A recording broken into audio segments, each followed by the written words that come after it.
With the World Cup now well underway, certain distinctive groups of fans have already left their mark on the tournament. The Peruvians are there in huge numbers, possibly up to 80,000. The Senegalese danced their way through their country's first match, and the Japanese cleaned the stadium up after the national team's opening game.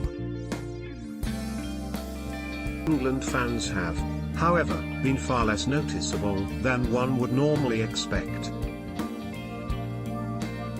Whether it's because of the Skripal poisonings in Salisbury or the threat of Russian hooligan violence, ahead of the tournament England's fans had only bought 31,000 World Cup tickets between them.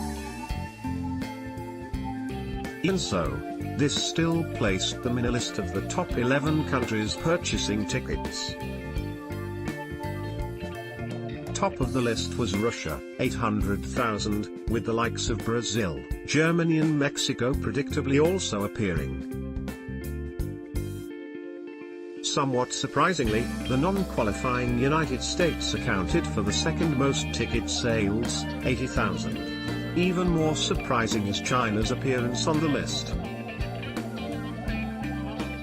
In fact, with 37,000 tickets sold according to FIFA, and Chinese state media claiming a total of 60,000 in Russia, it appears there are more Chinese fans at the tournament than English fans.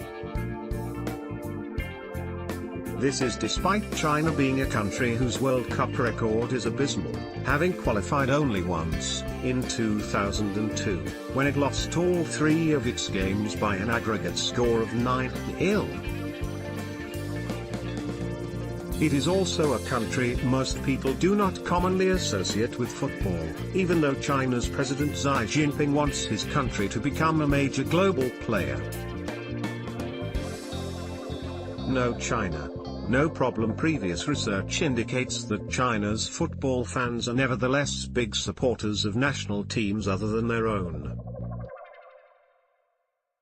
During the 2014 World Cup, Germany was a favorite team among many Chinese fans, and this continued in the intervening period.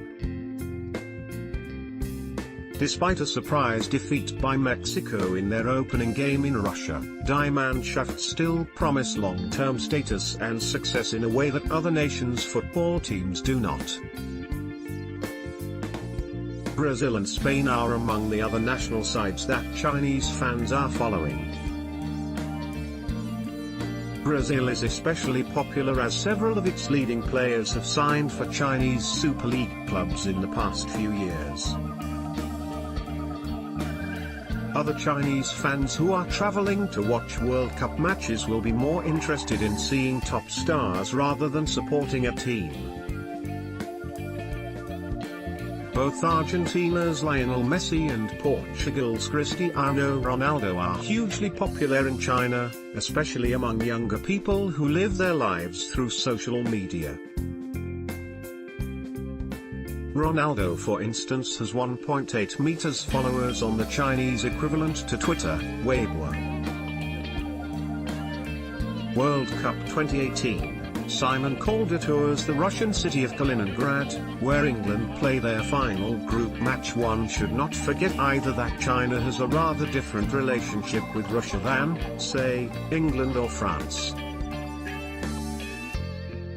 The two countries' leaders recently said their relationship is possibly the closest it has ever been. Hence it is likely that Chinese travelers do not feel intimidated by thoughts of, say, being attacked by local hooligans.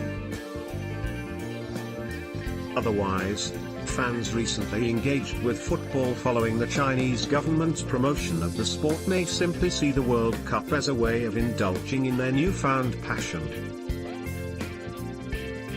One can be sure though that most of the Chinese fans following the tournament in Russia will not be from a super-rich elite, but members of the country's sizable middle class, which has emerged after years of buoyant economic growth. By 2022, it has been estimated that 76% of China's urban population will be classified as middle class, with purchasing power somewhere between the average incomes of Brazil and Italy. This compares with only 4% in 2000. This has resulted in a spending boom among middle-class consumers, with people typically consuming anything from personal development and fitness products to clothes and entertainment.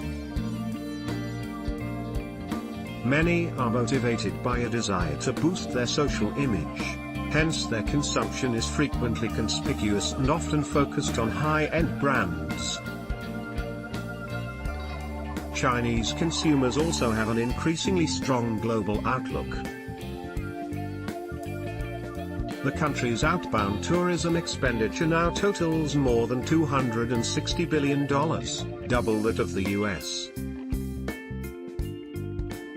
The World Cup therefore plays to a narrative now routinely associated with China's increasingly affluent population, people who are keen to engage with the world's biggest and best football tournament for the status it confers upon them, which they may also consume in conjunction with supporting a similarly status-laden national team or superstar. It is therefore very unlikely that we will be seeing coverage of Chinese fans drinking heavily in a market square somewhere in Russia, or that we will hear of violent clashes with local fans. Indeed, as the tournament unfolds, Chinese fans are more likely to be found in shops, restaurants buying branded merchandise and good food. Simon Chadwick is Professor of Sports Enterprise at the University of Salford. This piece originally appeared on The Conversation.